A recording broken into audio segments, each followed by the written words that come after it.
Hi, welcome to our verse of the day. In Matthew chapter 6, verse 33, God's word says, "Seek ye first the kingdom of God and his righteousness, and all of these things shall be added unto you." Keep your priorities straight. Make Bible doctrine your number one scale of values. Organize your personal life. Maintain humility or grace orientation. Always do all things as unto the Lord.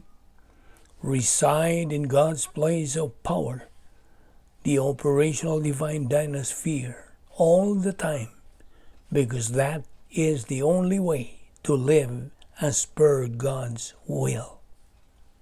The principle here says, the more the strength of faith grows, the greater the service to the Lord.